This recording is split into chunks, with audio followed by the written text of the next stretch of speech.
Hey guys, so this is vocal tip number 21 of my 90 days of vocal tips. So today I wanted to talk about why you need a vocal coach. And I think it's probably easier for me to talk about this if I relate it to myself, because I know there are many singers out there who don't necessarily think they need a vocal coach. They see themselves as talented and they may be aware of the things they're not doing well, but they feel like they're doing enough things well that it balances out or it covers for the things that aren't going so right.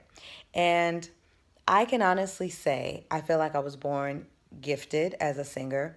I feel like I always sang well. I was always above average.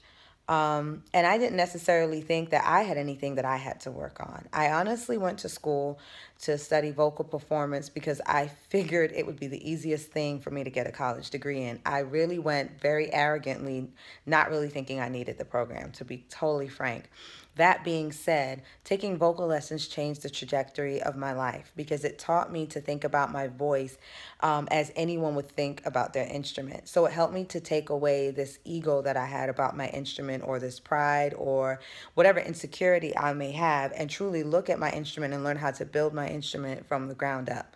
And that's why my strength right now, even in teaching, is vocal mechanics because what my teachers all focused on after they restored my voice because it was destroyed even though I didn't realize it was destroyed, what they focused on was teaching me how to create sounds.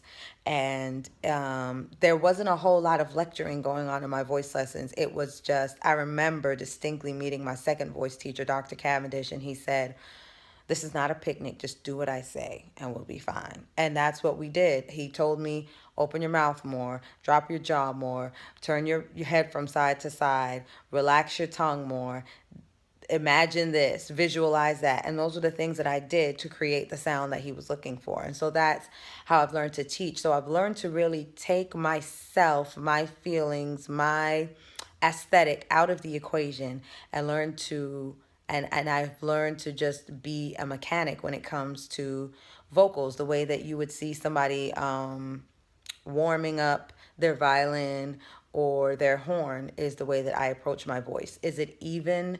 You know, I listen for things like, is it even? Is there enough pressure? Is it resonant? Is it relaxed? Is it strident? Is it forced?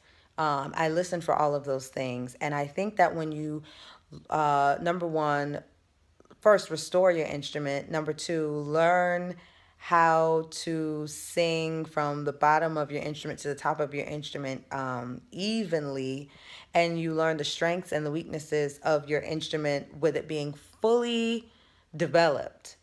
Then you can start really deciding what you want to do with your instrument, where you want to go with your instrument as far as aesthetics and where your heart is leading you.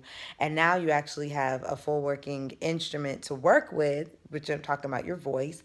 Now you have a full voice to work with full color. And if you don't want full color, you know how to pull that color away. And you just, it's like you're going from, it's like going from kindergarten where you use primary colors to going to a college level art class where there's all these colors in between and ways to express mood that you just didn't have before. And so that's why vocal lessons are important, because a lot of times you just don't know what you don't know about your own voice. And it takes somebody who is trained to see that potential in you and pull it out of you, whether you even realize they're pulling that out of you or not. Just humbling yourself and going along with the process. So I would say, like I said, I didn't go into vocal lessons to learn classical voice, definitely not to be a vocal trainer, but I'm glad that I did it.